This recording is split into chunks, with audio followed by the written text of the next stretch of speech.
반갑습니다. 할렐루야. 네, 주님의 이름으로 환영하고 축복합니다. 오늘 이곳에 주님의 성령이 우리와 함께 하심을 믿습니다. 네, 우리 함께 찬양 드리겠습니다.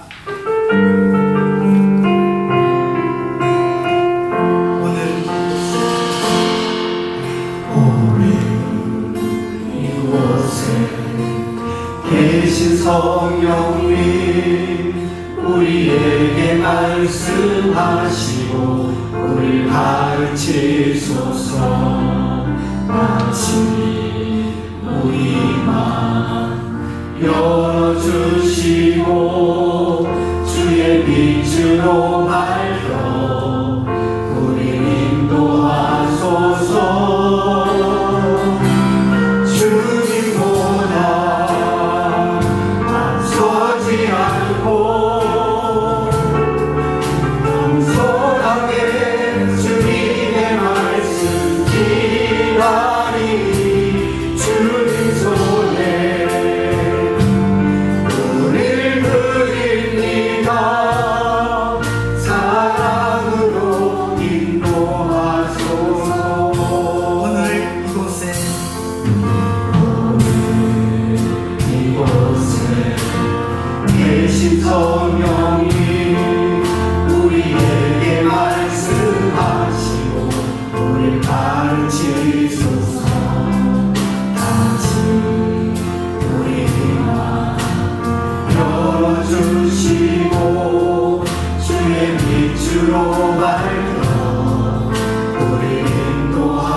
고백합니다. 박수 치며 찬양합시다.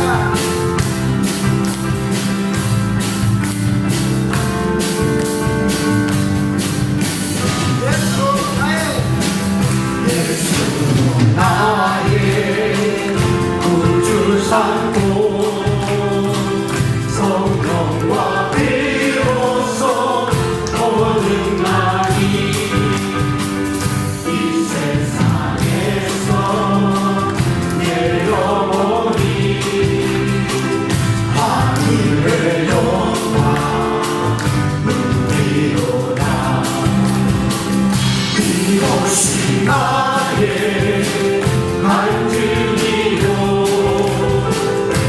이것이 나의 찬송일세.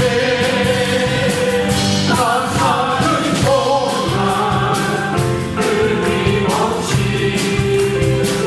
구주를 찬송하리라. 온전히 주께 주께 맡기네요. 사랑의 은총을 긁은 주께 천사와 함께 하는 것과 하늘의 영광 보이로다. 이것이 나의 간증이요 이것이 나의 찬송일세. 나 사는 동안 끊임없이 주를 찬송하리로. 주안의 이불 누리물도 마음의 평안이 잔잔하니 세상과 다른 간 곳 없고 구속한 주와 구속한 주만 보이로다. 이것이 나의 간증이요 이것이 나의 찬송일세. 나 사는 동안 끊임없이 구주를 찬송하리. 이것이 나의 이것이 나의 간증이고 이것이 나의 찬송일세. 나 사는 동안 끊임없이 구주를 찬송하리. 나 사는 동안 나 사는 동안 끊임없이 구주를 찬송하리로다. 하나님께 영광의 박수 보내주시다. 할렐루야.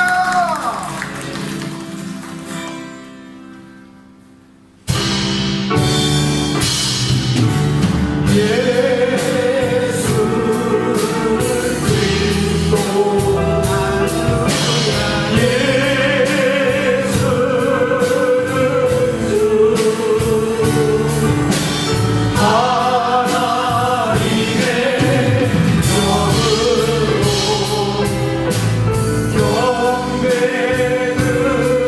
경배드리니 나가신 자리에서 일어서시겠습니다.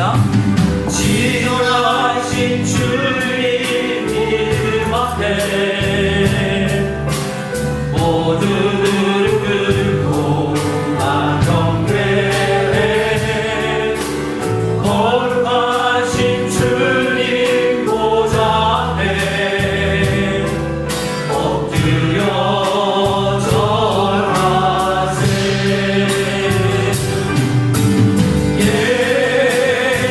예수는 그리스도 주를 찬양. 예수는 주 하나님의 명으로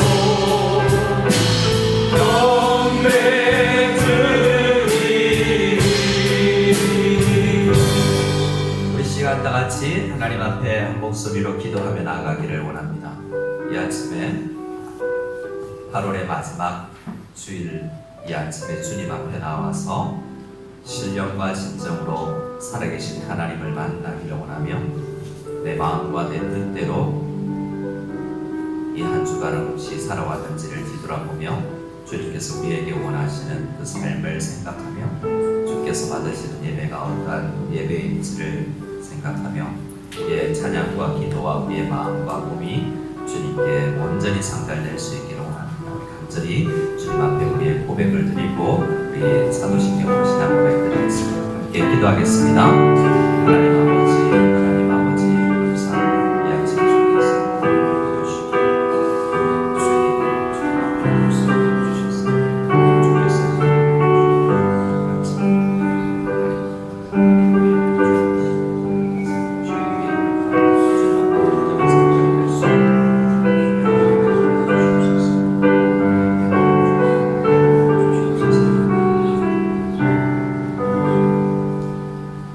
사도신경으로 신앙 고백 드리겠습니다.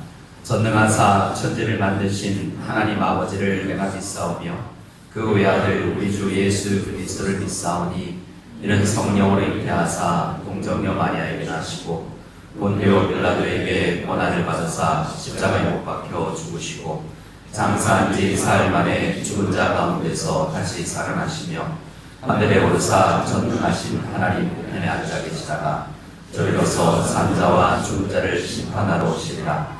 성령을 믿사오며 거룩한 공예와 성도가 서로 교통하는 것과 죄를 사하여 주시는 것과 몸이 다시 사는 것과 영원히 사는 것을 믿사옵나이다.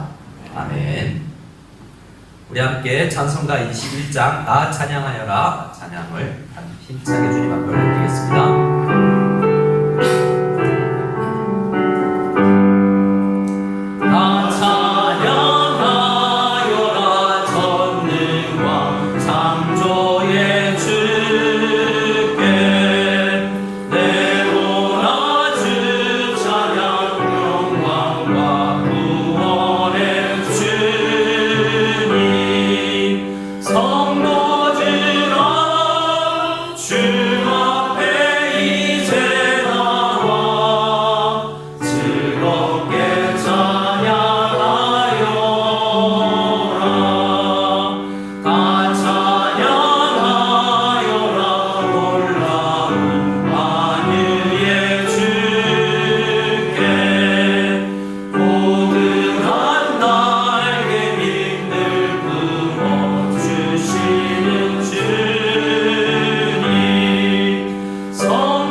우리 모두를 대표해서 안양수 집사님 주임되어 주시겠습니다.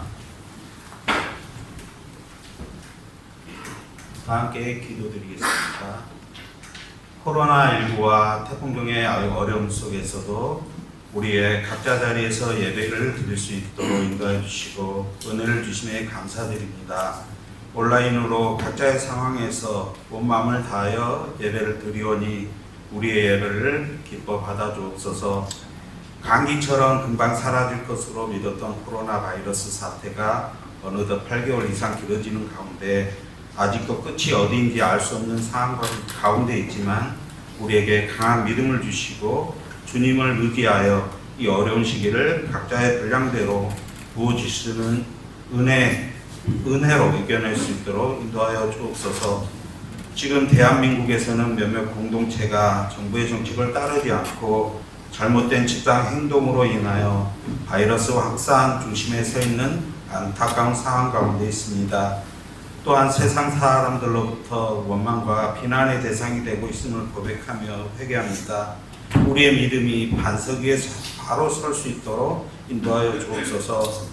대한민국을 비롯하여 미국, 브라질, 일본, 프랑스 등 다시 코로나 바이러스가 많이 확산되고 있는 가운데 있으며 자연재해로 인하여 많은 물적, 인적 피해가 발생하고 시대에 빠져 있는 많은 이재민들에게도 주님의 은혜가 함께 하셔서 빠른 복구와 회복이 이루어질 수 있도록 인도하여 주시옵소서.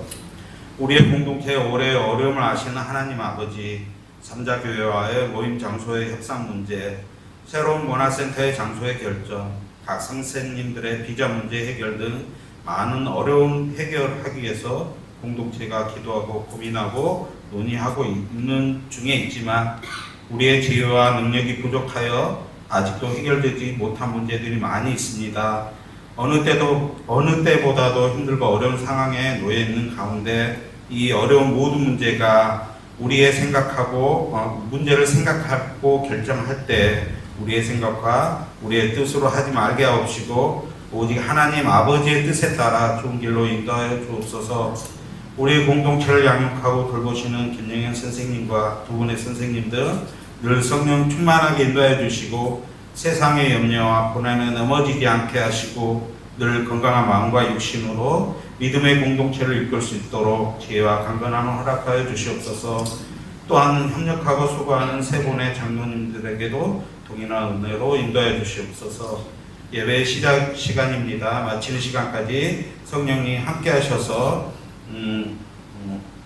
각각의 가정에 있는 우리 마음을 주관해 주실 것을 믿으며 살아계신 예수님의 이름으로 기도드립니다. 아멘.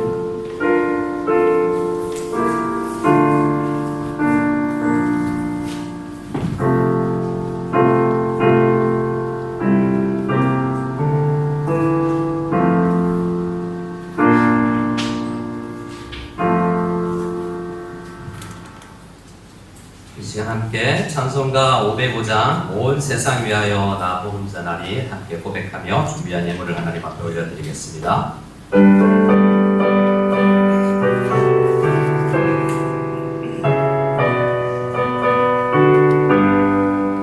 온 세상 위하여 나 복음 전하리 만 백성 모두 나와서 주 말씀 들으라 죄 중에 빠져서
하나님 아버지 감사합니다.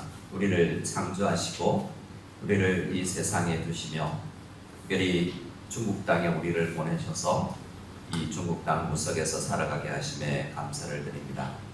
우리를 창조하시고 우리에게 사명 주실 때 우리를 증인이라 불러주셨사온데 주님 이 땅에서 우리가 살아가며 증인의 역할을 감당했는지 돌아보며 오늘 이 예배를 드리며 내 삶을 온전히 주님 앞에 사명을 감당하기 위해서 올려드리고 또 나에게 주신 달란트와 시간과 나에게 주신 물질을 또한 벌 수 있는 재물 모을 수 있는 능력까지 주신 하나님 앞에 감사하며 하나님 앞에 예배드리며 물질의 일부를 떼어드립니다.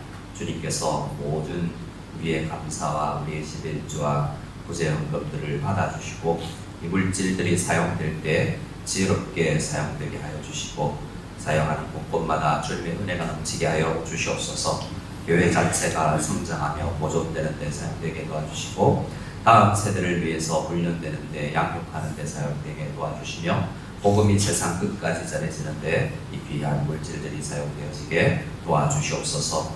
모든 사용처와 손길을 위해 주님께서 축복하여 주시고 은혜 다하여 주실 줄 믿사옵고 감사의 기도의 제목을 곱게 적어 주님 앞에 올려드리는 모든 신앙의 고백들을 위해 축복하여 주실 줄 믿사오며 예수님의 이름으로 기도드리옵나이다.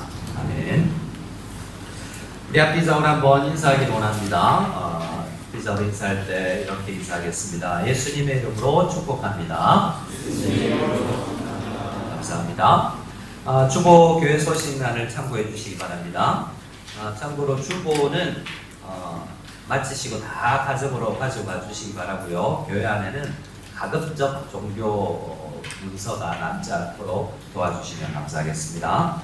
각 구역장님들께서는 예배 시의 주의사항들을 구역 예배 시간에 잘 알려주시면 고맙겠습니다. 9월 우리 8월부터 한 달 동안 한 달씩 예배 계획을 해 나가겠다라고 말씀을 드렸는데요. 시기가 시기이만큼 한국발 문제이지만 우리가 좀 더 조심을 해야 되겠다라는 생각을 저희들이 해서 앞으로는 당분간은 2주씩 계획을 알려드리고자 합니다. 그래서 오늘 아시다시피 오늘 오후 2시 모임은 이번 주와 다음 주 2주를 일단 생략하고요. 다음 주에 다시 광고를 드리도록 하겠습니다. 우리 비자와 건물 임대 등등을 위해서 계속 기도해 주시기 바랍니다. 여자구역 이번 주 중에 개강합니다. 금요일을 기점으로 개강을 하는데요. 각 구역별로 편한 시간에 모여주시기 바라고 원래 연합 개강 모임을 하려고 했으나 이 또한 여의치 않아서 각 구역별로 개강함을 말씀드립니다. 남자구역은 다시 광고를 드리도록 하겠습니다. 부수장에 있고요. 지난주에부터 말씀을 드렸는데 지난주에 급히 광고를 드렸기 때문에 충분한 시간이 없다라고 피드백들이 들어와서 지난주부터 9월 13일까지 4주간 수재민, 특히 안회의성 중심으로 수재민 돕기 특별헌금을 합니다. 여러분 많은 관심 부탁드리고요. 특별히 헌금은 저희들이 위챗으로 문자로 가급적 알리지 않고 여러분들이 직접 네이버 앞에 들어오셔서 계좌번호나 위챗 해당되는 사항을 확인해 주시고 특별히 이 기회를 통해서 아직 네이버 카페에 가입하지 않으신 분들은 가입도 해 주시기 바랍니다.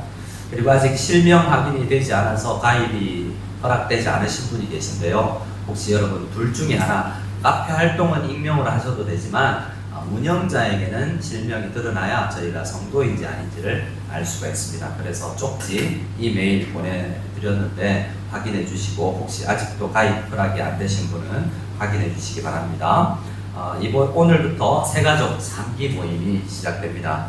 이 코로나 상황에서도 하나님께서 성도들을 보내주셔서 참 감사한데요. 안타까운 것은 모든 성도가 함께 교제하지 못한다는 것인데 여러분 네이버 앞에 들어오시면 새로 오신 분들 얼굴과 성함을 확인할 수 있습니다. 그렇게라도 교제가 일어날 수 있기를 바랍니다. 우리 함께 하나님의 말씀을 보겠습니다. 하나님의 말씀은 여러분 주보 둘째 페이지를 보시면 말씀들이 기록되어 있고요. PPT를 통해서 현장에 계신 분들은 PPT를 활용하실 수도 있습니다. 우리 함께 보실 말씀은 5번에 있는 누가복음 24장 44절로 우리 48절 말씀을 같이 읽도록 하겠습니다. 같이 한 목소리로 읽겠습니다. 시작. 또 이르시되 내가 너희와 함께 있을 때에 너희에게 말한 바 곧 모세의 율법과 선지자의 글과 시편에 나를 가리켜 기록된 모든 것이 이루어져야 하리라 한 말이 이것이라 하시고 이에 그들의 마음을 열어 성경을 깨닫게 하시고 또 이르시되 이같이 그리스도가 고난을 받고 제3일에 죽은 자 가운데에서 살아날 것과 또 그의 이름으로 죄사함을 받게 하는 회개가 예루살렘에서 시작하여 모든 족속에게 전파될 것이 기록되었으니 너희는 이 모든 일의 증인이라. 아멘. 자, 오늘 말씀은 제9계명 거짓말과 관련된 내용입니다. 살아오시면서 거짓말 한번 안 해보신 분이 있겠나 라는 생각을 하게 되는데요. 말씀을 준비하면서 책에서 우스갯소리 하나를 이야기하더라고요. 옛날에 아이 3명이 서당에 가면서 동전을 주었습니다. 돈을 주었는데 누가 가질까? 하나밖에 없는 것을 세 사람이 이야기를 하다가 우리 거짓말 제일 잘하는 사람이 가지자라고 이야기를 했는데 서로 거짓말을 했죠. 우리 연변에 쓰는 말입니다. 뭐 이렇게 거짓말을 했는데 서로 누가 가장 큰 거짓말인지 판별이 안 나는 거예요. 내 거짓말이 제일 낫지, 내 거짓말이 더 큰 거짓말이다. 이렇게 판별이 안 나자 아이 셋이 우리 군장님한테 가서 물어보자 라고 해서 군장님께 물어봤대요. 그래서 군장님께 누구 거짓말이 제일 큰 거짓말 같습니까? 라고 물었더니 군장 선생님이 말씀하시길, 야 이놈들아, 내가 그렇게 가르치더냐, 거짓말로 내기를 하다니 말도 안 된다. 이 군장님은 말이야 평생을 살아오면서 거짓말 한 번도 안 했다. 이렇게 이야기를 하자 아이 3명이 이구동성으로 야, 돈 군장님 드리자 라고 이야기를 했대요. 군장님이 제일 큰 거짓말이다. 한 번도 거짓말하지 않았다 라고 이야기하면 진짜 그보다 더 큰 거짓말이 있겠나라는 풍자를 섞은 인간에게 있는 거짓말할 수밖에 없는 속성을 풍자한 이야기라고 하겠습니다. 자, 오늘 9계명은 거짓말에 관련된 내용입니다. 그래서 오늘 이 9계명을 주신 하나님의 마음을 함께 묵상할 수 있기를 원합니다. 이 말씀이 원래 적혀있는 부분이 출애굽기 20장과 신명기 5장인데요. 우리 출애굽기 20장 16절을 같이 한 목소리로 읽겠습니다. 시작. 내 이웃에 대하여 거짓 증거하지 말라. 아멘. 신명기 5장도 번역도 약간 다르게 되어 있지만 원어로 보면 단어도 다릅니다. 하지만 동의어로 쓰여 있기 때문에 거의 똑같은 말이다라고 생각하셔도 되는데요. 그런데 오늘 말씀을 잘 보면 거짓말이라고 되어 있지 않습니다. 무엇이라고 되어 있습니까? 거짓 증거라고 되어 있죠. 영어 성경을 봐도 이것은 거짓말, 우리가 흔히 이야기하는 lying이 아니라 테스티몬이나 아니면 witness라는 증거와 증인과 관련되어 있습니다. 그래서 이 말씀을 또한 잘 살펴보면 단순히 거짓말이 아니라 다른 앞서의 명령과는 달리 이웃이라는 말이 분명히 들어있죠. 그래서 오늘 이 말씀을 생각할 때는 이웃과 또한 이 증인이라는 말을 생각하면서 말씀을 묵상해야 원래의 의미를 생각할 수 있겠습니다. 우리는 1계명부터 9계명까지 왔는데요. 1계명부터 4계명까지가 하나님과의 관계의 문제죠. 하나님과 우리 인간의 관계가 잘 정립되어 있는 것이 바른 신앙입니다. 하나님과 우리와의 관계가 바르게 정립되어 있다는 것을 우리가 예배를 통해서 가장 잘 드러나는데요. 또 이 10계명에서 5계명부터 10계명까지는 이웃과 나와 다른 사람들과의 관계도 있다는 거예요. 우리가 잘못 생각하면 나와 하나님만 예배 잘 드리면 돼 라고 생각할 수 있으나 성경은 굉장히 많이 나 홀로 하나님 앞에 예배자로서 있는 것이 아니라 관계 속에서 예배자로서 있다라는 이야기를 합니다. 그래서 5계명을 보면 부모님께 효도하지 아니하고 부모 공경 없이 하나님께 드리면 그만이라고 하는 고르반을 예수님께서 시작하면서 부모 공경 없이 예배 드린다고 나와 관계가 잘 안 돼 있는 거야 라고 이야기를 하십니다. 또 6계명을 보면 뭐라고 이야기합니까? 또 살인하지 말라라고 이야기를 하죠. 또 이 부분에서 다른 사람들을 해치면서 나의 이익을 얻으려고 하면서 예배드린다고? 이건 아니야 라고 이야기하죠. 가는도 마찬가지입니다. 우리 가정과 다른 가정을 살리면서 생명 존중을 하면서 다른 사람들과 함께 공동체 속에서 다른 삶이 없이 예배자로 설 수 없다라는 거예요.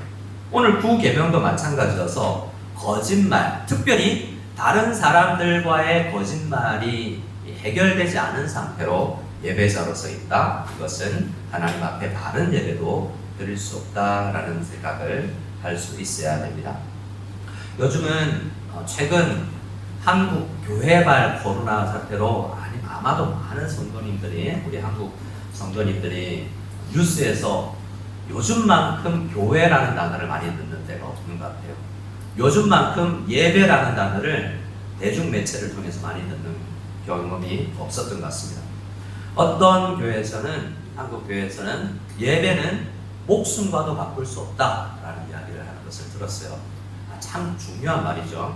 하지만 성경은 이야기합니다. 이웃의 목숨과 이웃의 관계를 생각 없이 내가 하나님 앞에 목숨 걸고 예배드린다는 것이 얼마나 올바른 표현인가라는 것을 생각해 보라고 성경은 자주 이야기하고, 십계명만 잘 살펴봐도 이웃을 생각하며 예배를 드리는 것이 얼마나 중요한지를 우리는 알 수가 있습니다. 자, 오늘 말씀은 단순히 거짓말이 아니라 거짓 증거, 거짓 증인이 되지 말라라고 어떤 도덕을 가르치는 것이 아니라 네가 어떤 존재가 되어야 되느냐를 집중하고 있습니다. 너는 거짓말하는, 아니 거짓 증인이 되어서는 안 된다. 너는 어떤 사람이 되어야 되느냐, 이것에 핵심이 있다는 것입니다. 여러분, 증인이라는 단어는 어디에서 주로 쓰이는 단어죠? 사회 구성 공동체 속에서 어떤 단체에서 주로 사용되는 것이냐면, 아시다시피 법정에서 가장 많이 사용되는 단어가 증인이에요. 자, 그래서 이 말씀은 1차적으로는 이스라엘 법정 안에서 사용되는 것입니다. 그래서 우리에게 먼저 네가 만약에 법정에 서서 증언을 하게 될 때 거짓말하면 안 된다가 가장 우선적인 말씀의 핵심이에요. 그래서 우리는 이 말씀을 이해하기 위해서는 이스라엘 법정 제도를 잘 이해해야 됩니다. 고대에서 3000년 전, 4000년 전 고대에서 법정에서 판가름을 할 때 제일 중요시 되는 것이 증인이었어요. 왜냐하면 오늘날은 과학수사라는 것을 할 수 있지만 요즘도 과학수사가 진행되는 요즘도 증인의 역할이 굉장히 크지 않습니까? 그래서 고대 사회로 갈수록 이 증인의 역할은 굉장히 중요합니다. 그래서 이 말씀은 한 공동체를 이끌어가기 위해서 법정이 있을 수밖에 없는데 그 법정에서 그리스도인들은 어떻게 살아야 되는가, 이 말씀을 주로 주고 있다는 것입니다. 이후에 조금 더 이 부분에 대해서 설명을 드리고자 하고요. 이 말씀을 조금 더 바꾸어서 긍정적으로 번역을 하면 이렇습니다. 부정적으로는 우리가 오늘 말씀을 조금 더 자세하게 말하면 거짓 증인이 되지 말라라고 했는데, 이것을 긍정적으로 바꾸면 너는 진리의 증인이 되어라 라는 말씀이에요. 자, 부정적으로 거짓 증거하지 마, 거짓 증인이 되지 마 라는 것은 최소한 거짓말을, 거짓 증거는 하면 안 되지만 적극적으로 무엇을 향해 있다고요? 오히려 올바른 것, 바른 것, 진리를 바로 전하는 사람이 되어야 된다라는 것이 이 말씀이 우리에게 주시는 메시지라는 것입니다. 자, 왜 그런가? 하나님께서 우리에게 원하시는 것이 있기 때문이에요. 자, 우리 이사야서 43장 말씀을 같이 한 목소리로 읽어보겠습니다. 이사야서 43장 10절입니다. 시작. 나 여호와가 말하노라. 너희는 나의 증인, 나의 종으로 택함을 입었나니 이는 너희가 나를 알고 믿으며 내가 그의 줄 깨닫게 하려 함이라. 나의 전에 지음을 받은 신이 없었느니라. 나의 후에도 없으리라. 네. 이사야서 43장은 창조에 관련된 아주 중요한 메시지입니다. 야곱아, 누가 너를 지었느냐? 내가 너를 창조했지 않냐? 내가 너를 창조했으니 네가 불 가운데 물 가운데 지날 때도 나 너 보호한다 라는 말씀이 여기에서 나오죠. 창조의 목적과 이유를 설명하면서 우리에게 중요한 메시지를 오늘 10절에서 주고 있는데요. 나 너 창조했는데 너 나의 증인이 되어야 해라고 말씀을 하고 있는 거예요. 누구의 증인이라면 하나님의 증인. 하나님께서 우리를 만드셨을 때는 내가 이 땅에서 증인으로 살아가기를 원한다는 거예요. 그런데 증인인데 다양한 장소에서 증인으로서 살아가야 되고 평소에도 증인으로서 살아가야 되는데 하물며 가장 증인으로서의 역할이 중요시하게 되는 그 법정에 서서 거짓 증인이 되어서는 아니 되지 않느냐라는 최소한의 표현이 십계명에 나와 있는 것입니다. 왜 그럴까요? 여러분, 평소에 거짓말을 잘 하는 사람의 증언이 잘 들릴까요? 평소에 거짓말을 잘 하는 사람의 증언을 여러분 어떻게 알아들으시겠습니까? 어린이 여러분들도, 우리 함께 영상 예배를 드리는 청소년들도 어릴 때 아마 거짓말쟁이 양치기 소년에 대해서 책도 읽어보았을 것이고 잘 아실 것입니다.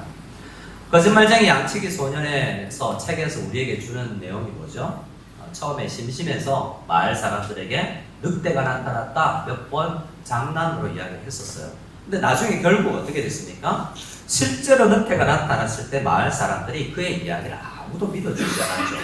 자, 증인이라는 것이 그와 같습니다. 평범한 삶에서 나의 말이 얼마나 그 비중이 있느냐, 또 증인으로서의 채택될 만한 충분한 그 당면한 그러한 증인으로서 역할을 감당하는가가 중요할 때 드러나게 되는 것이죠. 이 부분에서 우리는 현금에 일어나고 있는 우리 한국 상황을 다시 한번 이야기하지 않을 수가 없어요. 한국에서 코로나 방역과 관련된 이야기가 매일매일 방송이 되고 있습니다. 이 부분에 교회로서는 답답한 부분도 분명히 있고 일방적인 보도에서 안타까운 부분도 분명히 있는 것은 사실이지만, 이야기 언론들에 의하면 많은 교회가 코로나 검사를 하는 의료진들에게 이동 동선을 속였다가 GPS 검사를 통해서 들통나는 일들이 있습니다. 어제 뉴스를 보니 제주도에서 한 목회자가 또한 목욕탕에 갔었는데 그것을 숨겨서 GPS를 통해서 들통났다라는 뉴스를 들었습니다. 그러면 앞으로 우리 교회가 이렇게 사회 속에서 바른 이야기를 하지 않는 모습들이 자주 노출되었을 때 앞으로 중요한 우리 교회가 전해야 될 핵심 메시지인 복음을 전할 때 그들이 어떻게 받아들이냐라는 거죠. 그래서 오늘 이 진리의 증인이 되어라 라는 말씀은 우리가 정말 중요하게 생각하는 기독교의 핵심을 전할 수 있는 사람이 되기 위해서 평소에 우리가 어떻게 살아야 되겠냐라는 메시지를 던져주고 있는 것입니다. 자, 그래서 우리는 이스라엘 성경 안에서, 구약 시대 안에서 증인의 역할이 어떠한가를 살펴볼 필요가 있습니다. 증인은 어떤 사람인가? 우리 3번에 있는 증인은 어떤 사람인가? 우리 큰 3번을 우리 이퀄 우리 표시 이후에 이웃의 한번 증인은 어떤 사람인지요? 같이 읽어보겠습니다. 시작. 이웃의 생사를 결정하는 사람. 증인이 어떤 사람이라고요? 다른 사람을 이웃에게 거짓 증거하지 말라라는 표현 속에서는 너 증거를 잘해야 그 사람이 살 수도 있고 죽을 수도 있다.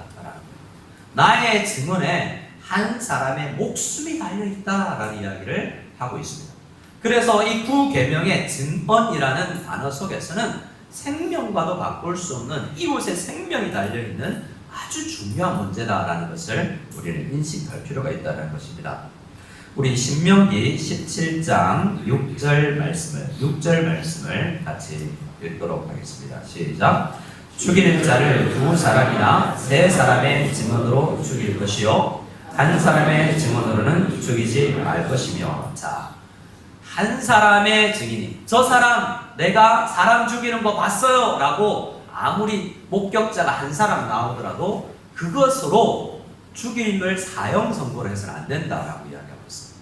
과학 수사를 지문 검색을 잘 할 수 없고 DNA 검사를 할 수 없었던 시대에 거의 대부분 증언에 모든 것이 달려 있는데 한 사람의 증언으로는 사형 선고를 해서는 안 된다는 거죠. 한 사람이 그 사람이 싫어서 거짓 증언도 할 수 있겠지 않습니까? 최소한의 2사람 이상의 2-3사람의 증언이 있어야만 사형 선고를 내릴 수 있다는 거예요. 그러나 여기서 한 단계 더 나아갑니다. 7절 말씀을 같이 읽어볼까요? 7절 말씀 같이 읽습니다. 시작. 이런 자를 죽이기 위하여는 증인이 먼저 그에게 손을 댄 후에 묻 백성이 손을 들지니라. 너는 이와 같이 하여 너희 중에서 악을 제할지니라. 아멘. 자, 실제로 사형 선고를 받았어요. 2-3사람의 증언이 있어서 우리 공동체가 하나님께서 이스라엘 공동체 안에 사형 선고까지 할 수 있는 권한을 주셨어요. 하나님 앞에 죄를 짓고 세상 사람 앞에 일정한 죄를 지으면 어떤 죄는 죄의 형량을 지급하는데 사형에 해당되는 죄도 있단 말입니다. 사형을 내릴 수도 있는데 2-3사람이 저 사람은 사형에 해당되는 죄를 지었습니다라고 증언을 하고 나서 실제로 사형을 집행을 할 때 증인이 참여할 수 있도록 되어 있어요. 자, 증인이 먼저 그 사람에게 손을 대야 된다는 거죠. 마치 돌을 던져서 사람을 죽일 때 이스라엘에는 그런 사형법이 있거든요.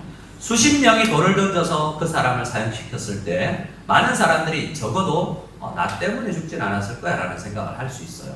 하지만 가장 먼저 내가 돌을 들어야 된다라는 생각을 할 때 만약에 그 사람이 내가 증언하고 사형 선고를 받고 내가 돌을 던져서 그 사람이 죽게 되었는데 그 사람 속에 내가 거짓말했다라는 생각이 나중에 생각될 때 평생에 그 사람 속에 내가 사람 죽고 내 거짓말로 그이가 죽었다라는 생각에서 그 고통과 트라우마에서 벗어날 수 없겠죠.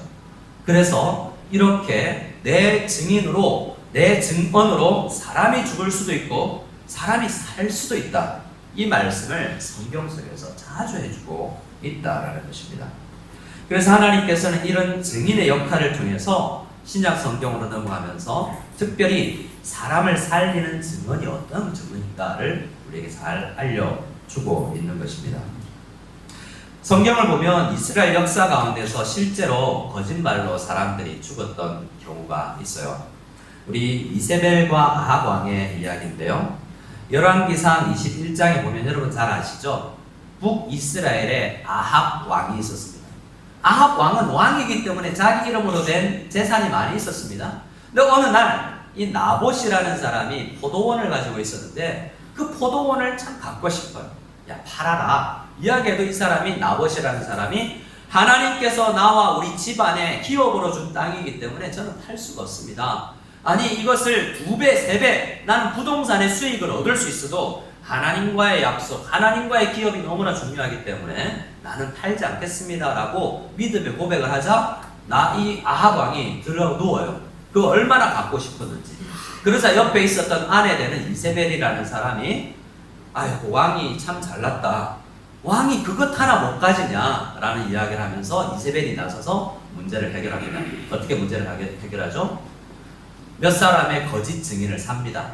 너 거짓 증인 증언 좀 해줘서 나봇을 고발하라 라고 이야기해서 결국 거짓 증인 몇 사람을 통해서 나봇이 사형 선고를 합니다.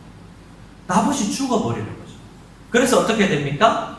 결국 이세벨이 아합의 왕에게 자기 남편 북이스라엘 왕에게 찾아서 문제 해결했으니 당신이 좋아하는 그 포도원을 가지시오 라고 이야기하는 장면이 열왕기상 21장에 기록되어 있어요.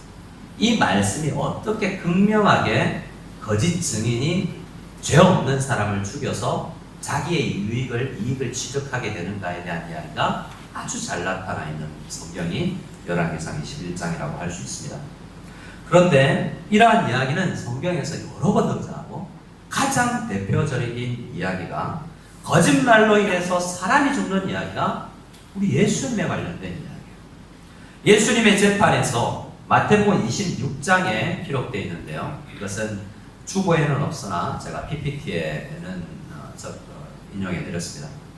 우리 PPT를 보시면 마태복음 26장에 예수님의 재판을 받는 장면이 나옵니다. 대제사장들과 온 공회가 예수를 죽이고 싶어요.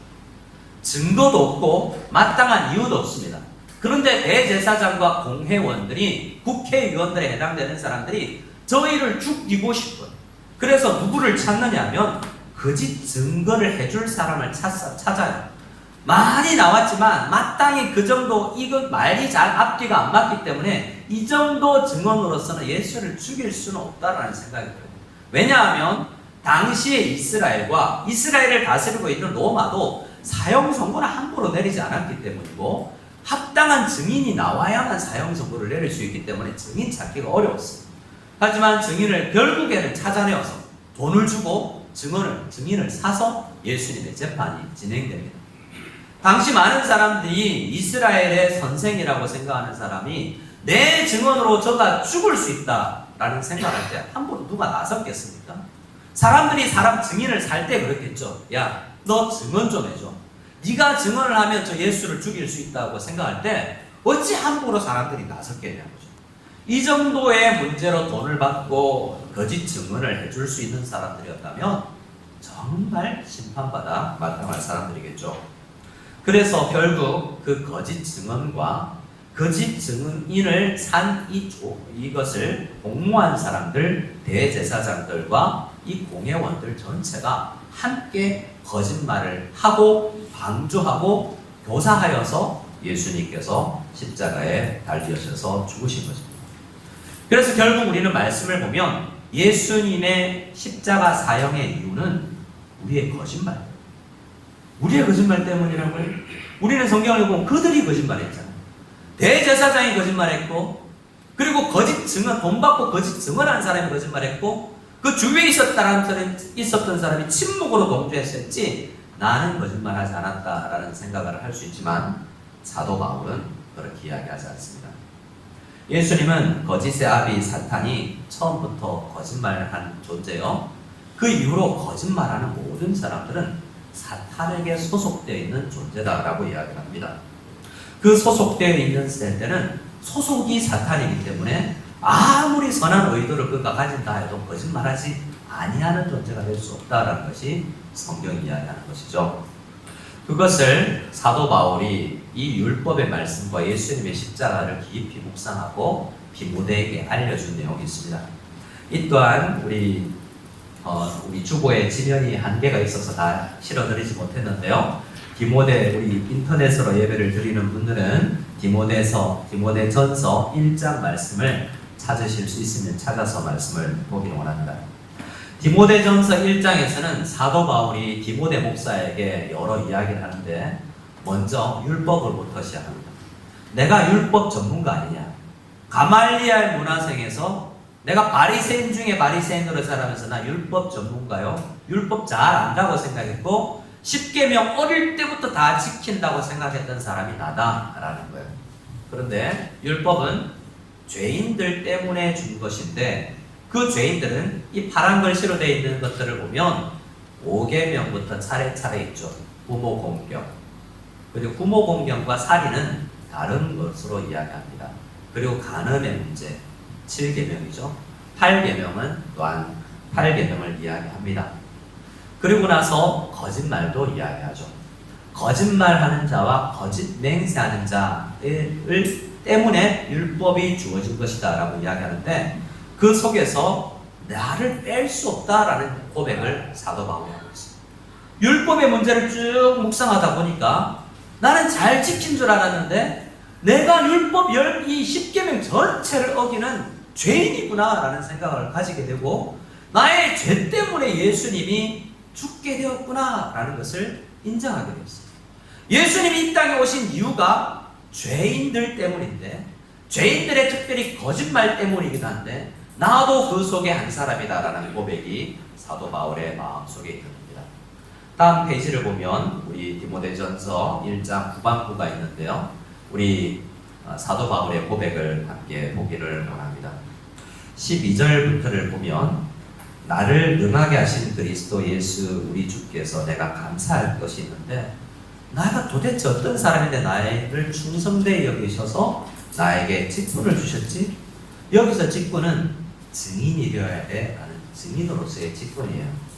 13절 말씀에 보면 내가 전에는 비방자요, 박해자요, 폭행자였는데 내가 이렇게 죄 지은 사람인데 은혜를 입었구나.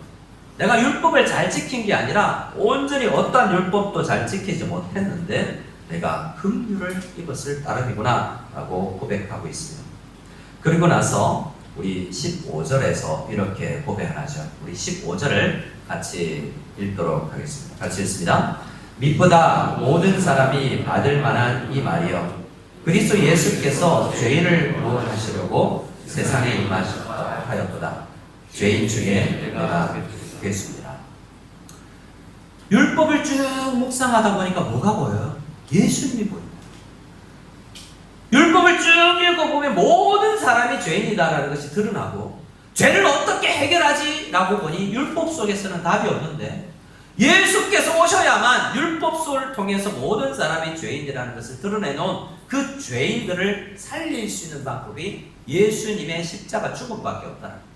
이상하게 그 사람들의 거짓말로 예수님은 죽었는데 예수님의 죽으심이 거짓말쟁이인 나를 살리는 것이더라라는 거죠. 이것이 어떤 은혜인가라고 사도 바울은 고백하고 있는 것입니다. 1계명부터 10계명을 쭉 사도 바울은 나열하며 내가 이 모든 율법을 어긴 사람이요 특별히 거짓말장이다 라고 이야기하고 있는 것입니다. 우리는 9계명 앞에서 나도 바울도 모두 죄인이고 특별히 거짓말하는, 거짓 증언하는 죄인이라는 사실을 인정할 때 구원의 방법을 확인할 수 있습니다. 거짓말하는 죄인을 위해서 죄 없으신 예수님이 죽으셔서 거짓말하는 우리 죄인들을 살리셨다라는 이 복음 앞에 우리는 서 있는 것입니다. 그래서 우리는 9계명에서 복음을 읽어낼 수 있는 것입니다. 그러면 이렇게 거짓말장이지만 은혜로 구원을 받았는데 구원받은 우리는 그러면 어떻게 살 것인가에 대한 문제가 남아 있습니다. 성경은 다시 10계명을 묵상하면서 너를 거짓말장이임에도 불구하고 살리신 주님의 은혜를 묵상하여 거짓말하지 않는 삶을 살도록 기도하며 도움을 구하며 살아가라라고 이야기하고 있습니다. 그래서 우리는 어떻게 살아야 되는가를 생각할 때 먼저 반대로 어떻게 살면 안 되는가를 생각해 볼 수도 있습니다. 어떻게 살면 안 되는가, 거짓말과 관련되어서 세 부류의 사람을 이야기할 수 있겠습니다. 첫 번째, 아브라함이에요. 믿음의 조상 아브라함. 믿음의 조상 아브라함이 창세기 13장에 보면 자기의 목숨을 구제하기 위하여서 어떤 거짓말을 하죠? 자기 아내를 누이라고 속이죠. 자기 아내를 아내라 하지 않아요. 물론 100% 거짓말은 아닙니다. 실제로 친척이었으니까. 근데 결혼을 하고 나서 더 중요한 것은 친척의 관계예요, 결혼의 관계예요. 법적인 관계가 이전에, 결혼 전에는 신건이었고 나였지만 결혼하고 나서의 나의 그 여자와 나와의, 사라와의 나와의 관계에서 핵심은 아내라는 관계잖아요. 이것을 속이고 은근히 거짓말 아닌 거짓말이라고 자기를 위안하고자 하는 생각들 우리 속에 있어요. 이 정도는 다 하는 것이지, 아니야 이게 거짓말은 아니잖아, 이런 생각을 하게 된다는 거죠. 거짓말과 관련돼서 이 정도는 할 수 있지 않을까? 많은 생각들이 우리에게 있어요.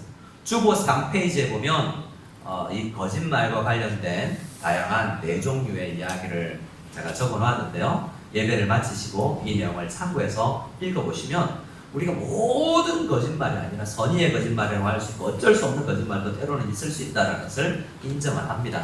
하지만 우리가 어떻게 살지 말아야 되는가에 생각할 때 아브라함이 우리에게 큰 메시지를 올려줘요. 나의 유익을 위해서 아내를 희생시키기 위해서 거짓말을 하지 말라라는 것이 성경에서 이야기합니다. 실제로 거짓말은 여러분 누구에게 거짓말을 가장 많이 하는 줄 아세요? 제가 깜짝 놀랐는데요. 말씀을 준비하다가 책을 읽으면서 설문조사와 연구 결과가 나온 걸 들었어요.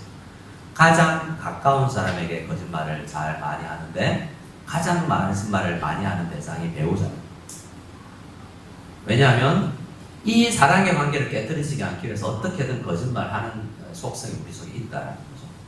그래서 이 사랑의 관계를 지키고 싶어서 거짓말하지만 우리는 실제로 가장 가까운 사람들에게 거짓말을 더 많이 하고 있다라는 것이 세상의 연구 결과입니다. 그와는 달리 우리 아브라함은 세상 연구 결과를 떠나서 아브라함을 통해서 우리는 아내 앞에서 어떻게 살아야 되는가를 그렇게 당시 아브라함처럼은 하지 말아야 되겠다는 결단을 할 필요가 있습니다. 베드로는 어떻습니까? 마가복음 14장 말씀에 보면 베드로 이야기가 나옵니다. 어떤 장면이냐면 예수님께서 재판장으로 끌려갈 때죠. 예수님께서 재판장으로 끌려가시기 전에 베드로가 했던 말이 있죠. 예수님, 선생님, 내가 예수님을 위해서 감옥에도 가고 죽을 때까지 따라가 다니겠습니다 라고 이야기를 했으나 결국 베드로는 그 결단을 지키지 못했어요. 대제사장의 뜰 안에서 예수님을 멀찍이 바라보면서 그 대제사장의 뜰 앞에 있던 사람들이 묻습니다. 야, 너도 갈릴리 사람이지? 너도 저 재판받고 있는 예수님 제자지? 라고 물었을 때 베드로는 뭐라고 대답하죠? 아니다. 잘못 봤다. 정말 내가 목숨을 걸고 내가 손에 장을 지시겠다. 아주 강하게 거짓말합니다. 누구를 향해서요? 예수님을 향해서죠. 자기 신앙 전체를 부인하는 거짓말이죠. 베드로는 그랬지라는 생각을 할 수 있지만 우리의 자신을 이 베드로 앞에 투영시켜 보아야 할 필요가 있습니다. 우리는 학교에서 직장에서 그리스도인이 아닌 것처럼 살아가기가 쉽지 않습니까? 이번 주 중에 몇 년 전에 우리 교회를 다녔다가 지금은 다른 지역에서 살고 있는 성도님과 만나서 잠시 교제를 했습니다. 그분과 여러 이야기를 하는 가운데에서 그분이 이야기하는 것이 저를 칭찬하기 위해서인지 몰라도 목사님 설교 많이 은혜 받았었는데요. 그 중에서 잊혀지지 않는 말씀이 있습니다. 뭐가요? 어떤 게 은혜 받았습니까? 라고 이야기할 때 말씀 가게가 아니고 예화가 역시 남았어요. 목사님이 이전에 우리 무성연합교회 성도님들 등짝에다가 여러분들 아시죠? 오바락구 재봉을 해서 중국어, 영어, 한국어로 무성연합교회 빨간 글씨로 딱 박아놓고 다니면 어떻겠냐라는 메시지를 던졌는데 목사님 저 살 때마다 그거 생각합니다. 내 등 뒤에 무성연합교회 내가 이 글자가 박혀있으면 내가 저 장소 가겠나? 내가 이런 말 하겠나라는 생각으로 살아간다는 거죠. 그런데 우리에게 그런 글자가 박혀있지 않기 때문에 우리는 학교에서 급식 시간에 식사 기도하기도 민망하고 우리는 회사의 회식 자리에서 교회 다니는 걸 다른 사람이 몰랐으면 좋겠다라는 생각을 할 정도로 우리는 예수님의 제자, 예수님의 증인이라는 것을 은근히 부인하면서 거짓 증인으로 살아가기가 쉽다는 것을 인정할 필요가 있습니다. 베드로처럼 살지 않도록 몸부림을 쳐야 되겠습니다.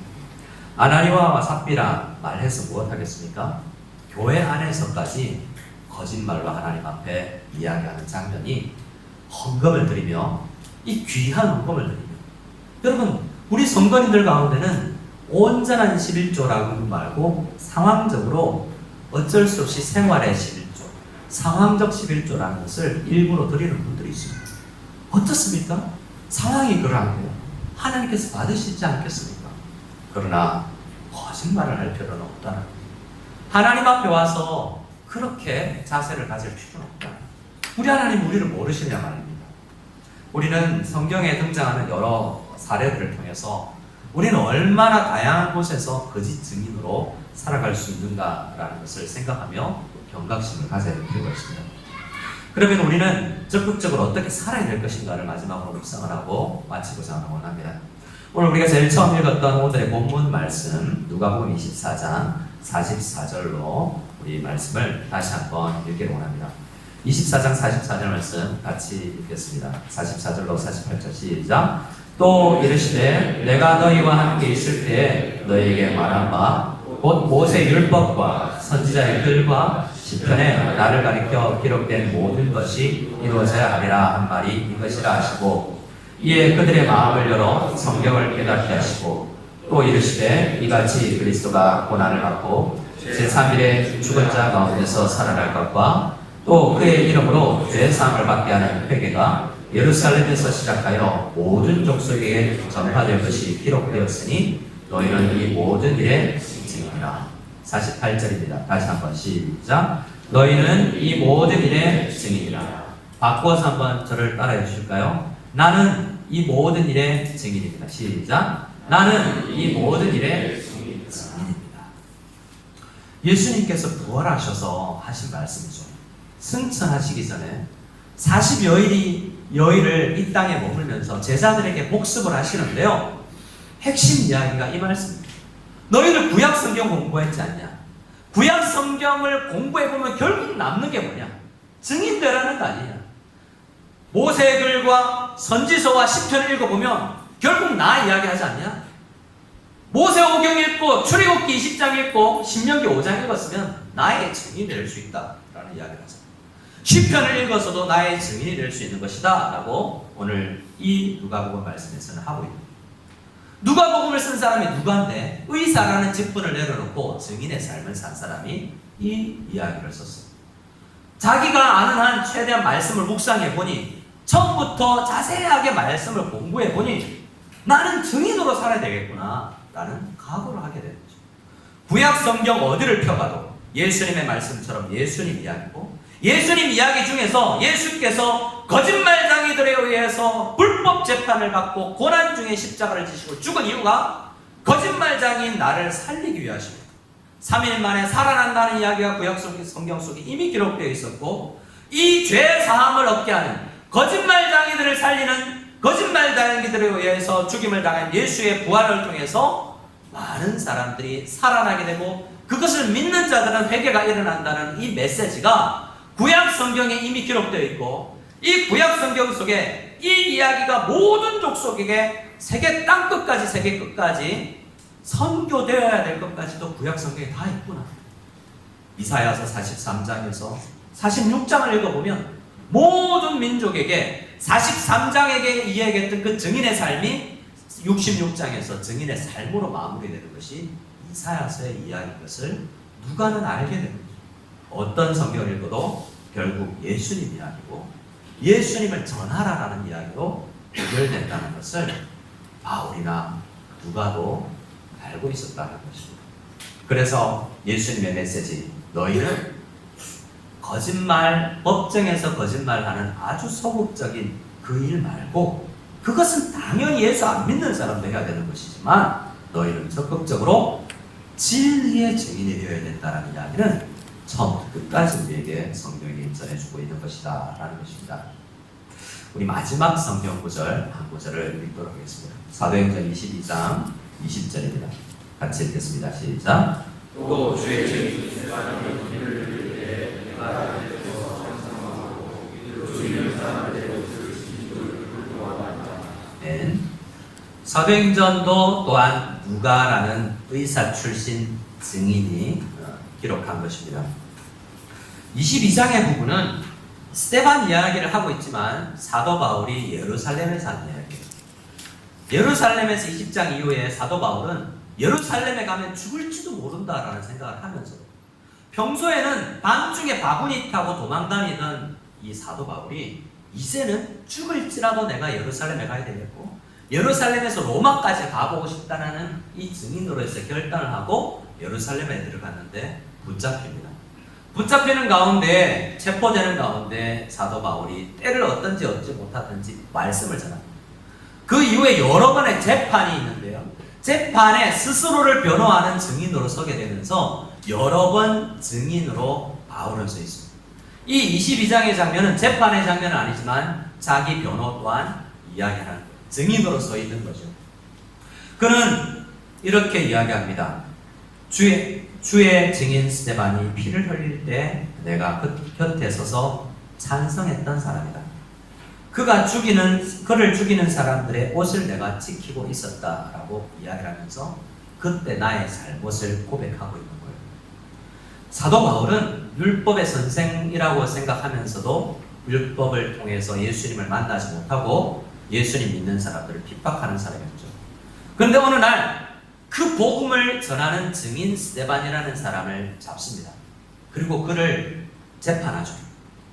저 사람은 이단 사상에 물들어서 불법 메시지를 전하고 있으니 죽여야 된다라고 할 때 그도 증인의 한 사람으로서 그가 죽는 일에 투표를 했던 사람으로 자기를 소개하는 거죠. 그런데 예수님을 만나고 나서 자기의 삶을, 그때의 삶을 뒤돌아보니 나는 그때 거짓을 했구나. 알지도 못하면서 아는 것처럼 행동했구나.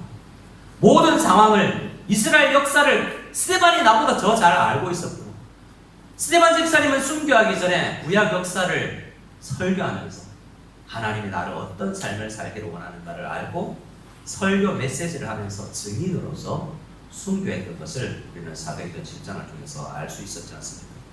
그 당시에는 사도 바울은 몰랐어요. 자기가 말씀을 더 잘 이해하는 사람이라고 생각을 했었던 것입니다. 그러나 이제 변화된 사도 바울은 가는 곳마다 스데반 집사님을 이야기합니다. 그냥 스데반 집사님이라고 하지 아니하고 주의 증인 스데반이라고. 사도 바울이 이 증인이라는 단어를 스데반 집사님 이름 앞에 붙이는 것은 그를 닮고 싶은 마음이거든요. 율법을 많이 배웠고 신학교를 나왔으나 평신도 스데반 집사님만 못한 증인의 삶을 살았구나라는 생각을 하게 되는 거죠. 우리는 목사요 선교사이기 전에 성도의 삶을 보고 저희가 진짜 증인이구나라는 생각을 할 수가 있습니다. 목회자인 저도 성도님들의 삶을 보면 저렇게 사는 것이 증인의 삶이지라는 생각을 할 때가 있습니다. 우리는 어떻게 살아야 되겠습니까? 우리는 거짓 증인이라고 생각할 때 왜곡되게 잘 알지 못하면서 한 사람만의 이야기를 듣고 전하는 일이 얼마나 교회 안에서 많이 일어납니까? 뒤에서 남을 험담하는, 그를 죽이는 것과 같은 험담인데도 수근거리는 일들이 얼마나 많습니까? 잘 모르고 전체 상황을 모르고 함부로 내뱉는 일들이 얼마나 많습니까? 언론기관에 있는 사람들이 얼마나 오보와 의도된 거짓말을 하고 있습니까? 여러 종류의 사기가 우리 속에 얼마나 많이 하는 거죠. 우리 자신을 이 말씀을 통해서 돌아보고 우리는 거짓 증인이 아니라 주의 증인, 우리는 하나님의 증인, 예수 그리스도의 증인이 되기 위한 삶을 살기 위해서 결단하는 이 시간이 꼭 되어야 되겠습니다. 우리의 직분과 상관없이 오늘 메시지를 통해서 내가 스데반 집사님은 피를 흘리면서까지 거짓말하지 아니하고 바른 진리의 증언을 하면 죽을 수도 있다라는 생각을 하면서 살아갔는데, 그 결단은 나를 위해 거짓말장인 나를 위해 죽으신 예수님에 대한 묵상에서 흘러나온 거죠. 이 아침에 우리도 예수님의 거짓말장인 우리를 살리신 주님의 은혜에 감사하면서 결단하며 이 한 주간을 또한 신실한 주의 증인으로 살아가기를 원합니다라는 결단을 할 수 있는 저와 여러분들 다 될 수 있기를 소원합니다. 우리 옆 사람에게 이렇게 한번 이야기하고 찬양하고 기도하겠습니다. 이렇게 이야기하겠습니다. 우리는 이 모든 일의 증인들입니다. 시작. 우리는 이 모든 일의 증인들입니다. 증인의 삶을 사는 우리가 다 되었으면 좋겠습니다. 진실하게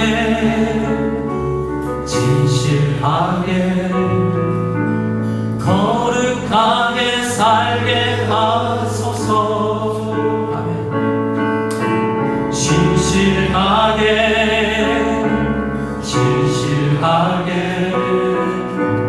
거룩하게 살게. 다시 한번 고백할 때 신실하게 살고 싶습니다. 진실하게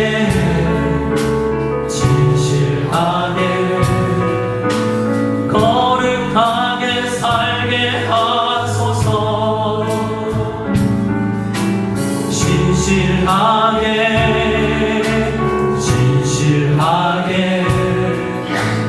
거룩하게 살게 하소서. 하나님,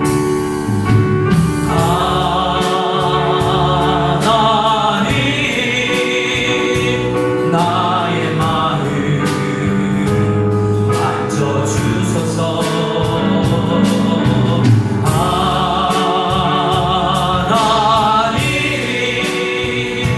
나의 영혼 새롭게 하나님 나의 기도를 들어주시옵소서.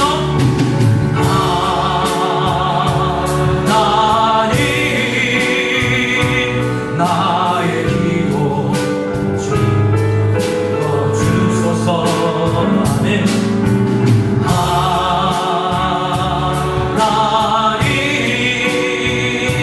주의 길로.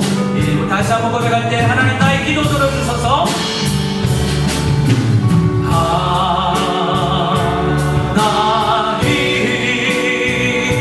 나의 기도 들어주소서. 아멘. 나의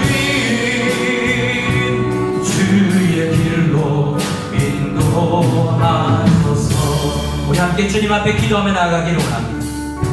거짓의 인생을 살아가는 우리가 거짓말쟁이가 아닌 줄 알았으나 십계명 앞에 설 때 우리 참으로 모든 율법들을 깨뜨리는 죄인인데, 이 죄인에도 불구하고 예수님은 나를 긍휼히 주시고 사랑하셔서 나를 선택해 주시고 야곱과 지르기 같은 우리를 살리신 주님의 은혜에 감격하며 더 이상은 거짓말을 하는 사람으로서 있지 않기를 위한 몸부림을 치는 기도를 할 수 있는 우리가 되기를 원합니다. 주여, 주의 길로 인도하여 주시고 제자의 길을 걸을 수 있도록 도와주시고 사도 바울이 살았던 길과 누가가 살았던 길과 스데반 집사님이 살았던 길로 나를 걷고자 하오니 내가 인생을 마감했을 때에 주의 증인 누구누구 집사라는 이름이 나의 묘비명에 적힐 수 있게 간절히 바라는 마음으로 주님의 말씀을 순종하는 우리가 되고 싶습니다. 우리 한 목소리로 기도하고